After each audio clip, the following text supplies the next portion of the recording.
Hi Aries, this is your monthly reading for July. I've already drawn the cards to speed it up a little bit, and I've added Spirit Animal deck and the White Oracle deck. We'll just draw the one from both of those at the end.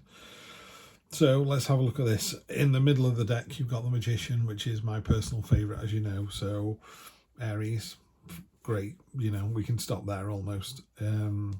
Anything you want to do this month you can do. Anything you turn your hand at, you take up.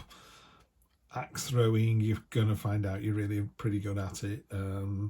Decide you want to go on a dating site, do it, you'll be very good at that. The underlying energy is the Lovers, so that could be a very romantic month. It could also mean some kind of trial involved. In a more traditional Rider-Waite deck, there's a mountain in the background, and it talks about, you know, you might find it easier to go up quite an arduous journey with a partner than alone. So I think there's something in that as well. I'm not seeing any kind of solo efforts in any of this. It's not sort, well, maybe the Hermit. The Hermit talks about, you know, taking a little bit of time for yourself, meditating, sort of navel gazing, going inwards, because either find the knowledge that you need, or the knowledge you need is already inside you. And the knowledge, you know, you might just go, hang on, I know what this situation's about. I'm cross with this person because I've always fancied them, or I'm cross with this person because it's clear they don't fancy me. You know, whatever it is, quite often the answer to our question lives within us. You know, the Hermit does talk about, well, maybe you need to go away and find that answer.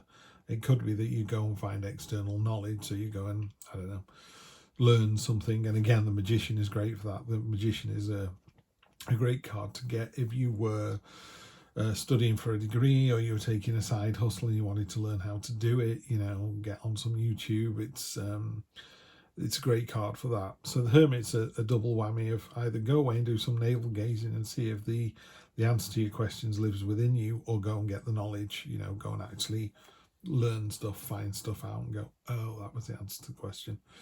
You'll all know as well, this is one of my favourite cards. This is the Page of Pentacles.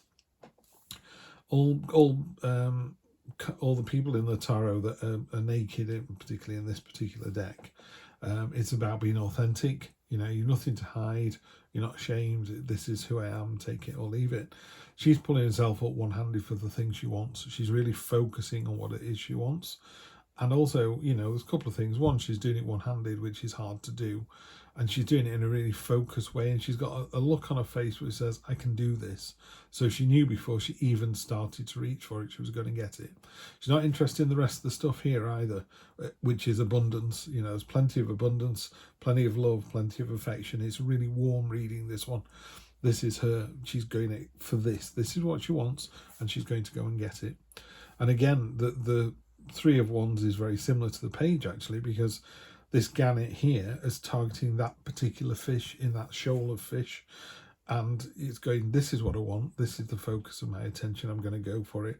And you're inspiring others to do the same, so you're leading by example as well. So that's the first part of the month. Middle of the month, we've got the Queen of Cups. She's about harmony. She's about being completely in touch and in control with her emotions.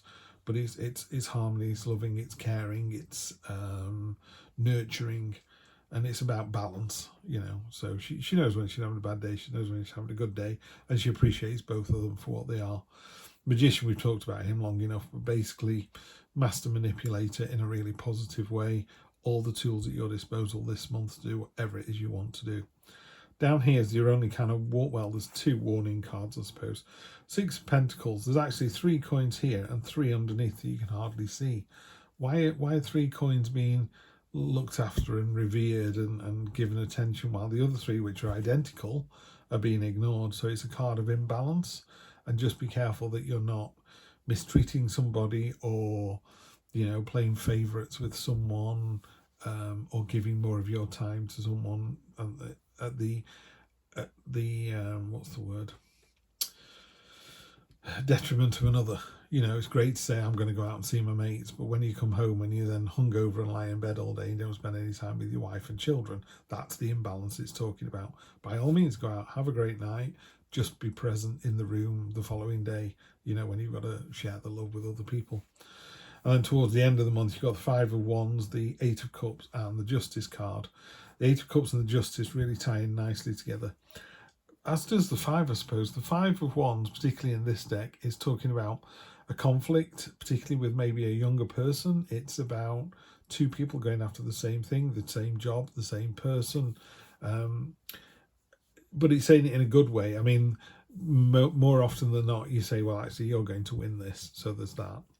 Because I always think of it as the Gandalf staff in the middle. If you look at those sticks that are up there, they're just smashing against each other. You're standing proud, standing tall. So that's really nice to see.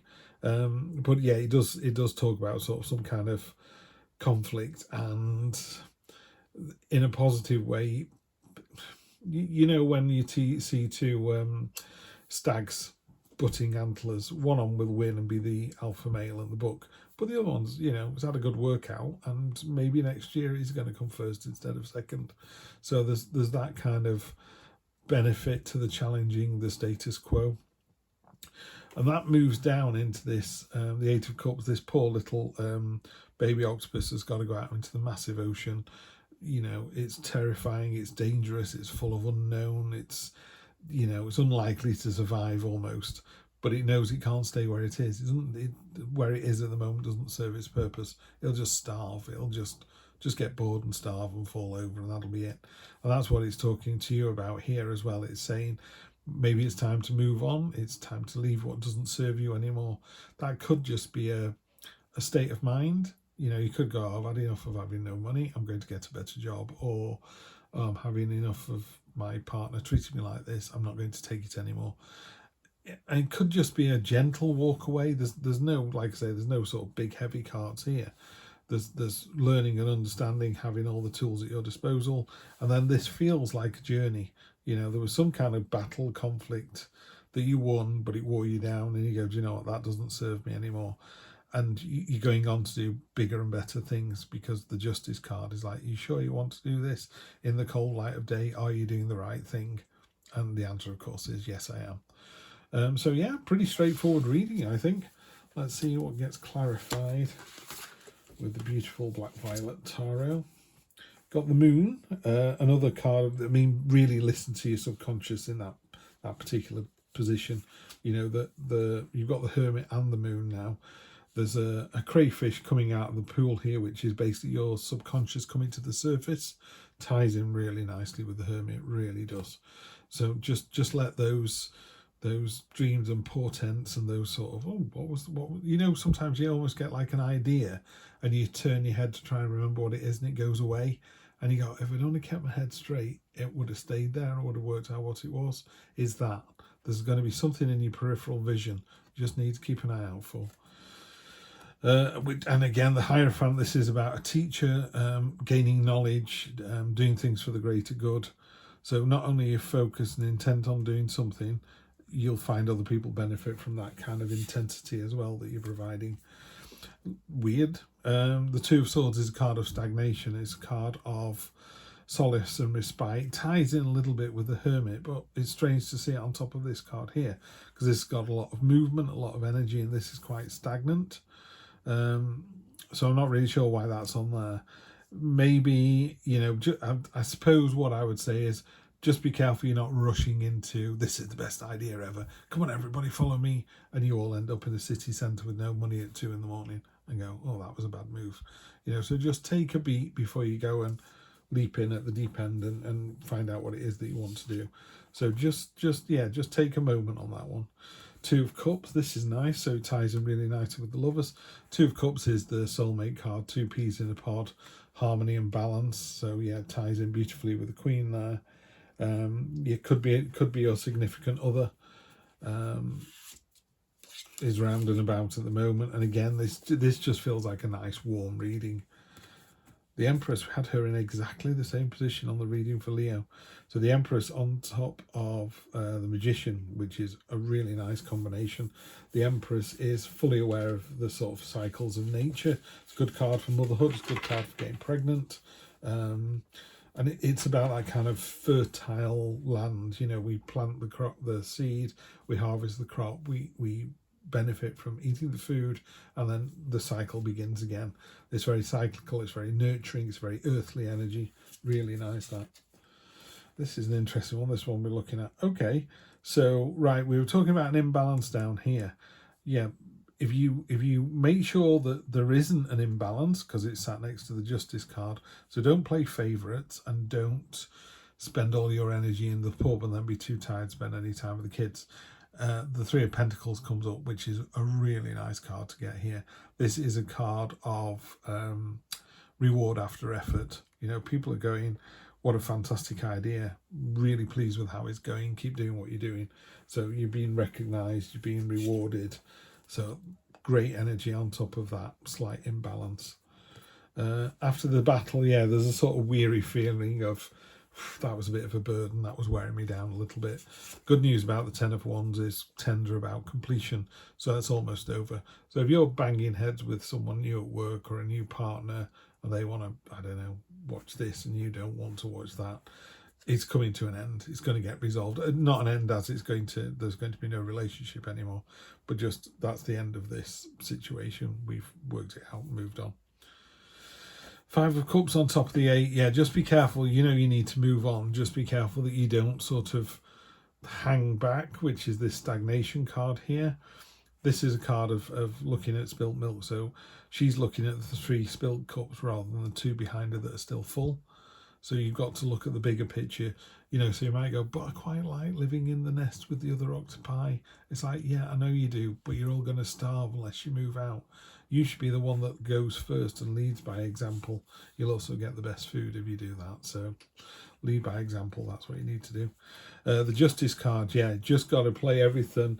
Wear your heart on your sleeve, be open, be honest, because there's a big thing coming in towards the end of the month, a big kind of cathartic change.